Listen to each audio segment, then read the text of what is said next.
कानून बनाया था, अपने नियम बनाए थे बीजेपी के लिए कि 75 साल की उम्र होने पे भारतीय जनता पार्टी के अंदर उनको भारतीय जनता पार्टी अपने किसी भी नेता को किसी तरह की कोई जिम्मेदारी नहीं देगी और उनको रिटायर किया जाएगा।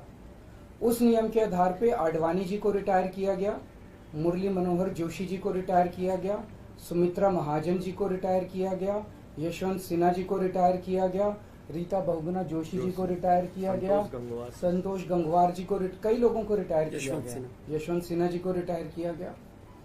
तो कल जब मैंने कहा कि उस नियम के हिसाब से 17 सितंबर 2025 यानी कि अगले साल प्रधानमंत्री जी जब 75 साल के हो जाएंगे तो वो भी रिटायर हो जाएंगे। जब मैंने ऐसे कहा तो कल मैंने देखा कि बीजेपी के बहुत सारे नेताओं ने ये कहा कि वो नियम 75 साल वाला मोदी जी के ऊपर लागू नहीं होता।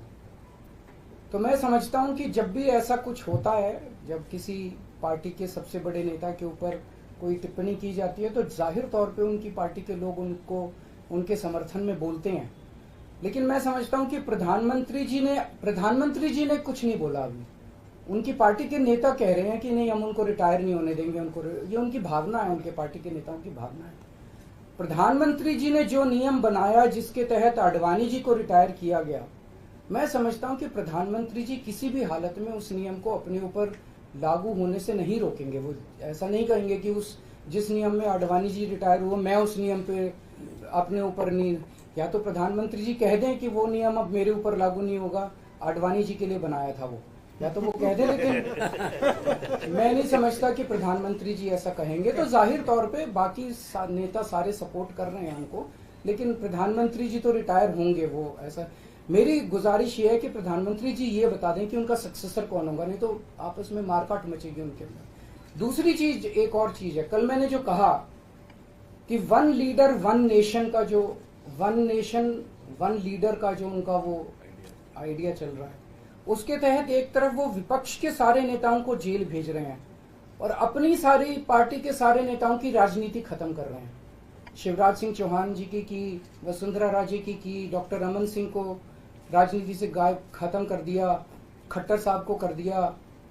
और अब जब मैंने जनता से पूछा, सारी जनता बोली योगी जी का अगला नंबर है। तो कल इनकी पार्टी के सारे नेताओं ने मोदी जी के लिए तो कहा कि मोदी जी पे 75 साल वाला लागू नहीं होगा, लेकिन एक भी नेता ने ये नहीं कहा कि योगी जी को नहीं हटाया जाएगा। तो एक तो ये पक्की हो गई पिछले 24 घंटे में बात कि अगले 2 महीने के अंदर योगी जी को उत्तर प्रदेश के सीएम से हटाया जा रहा है। इस देश के बच्चे की जुबान पे ये था कि योगी जी को अगले 2 महीने में चुनाव जीतते ये लोग हटाएंगे। तो ये बात तो कल पक्की होगी कि योगी जी को हटाया जा रहा है। सर, आपने अक्साई चीफ का नाम लिया, तो यदि आप ये वीडियो YouTube पर देख रहे हैं तो हमारे चैनल को सब्सक्राइब करें और बेल आइकन को दबाना ना भूलें। अगर आप Facebook पर ये वीडियो देख रहे हैं तो हमारे पेज को लाइक करें। आप हमारे WhatsApp चैनल बंसल न्यूज को फॉलो कर हर दिन लाइव अपडेट्स भी पा सकते हैं।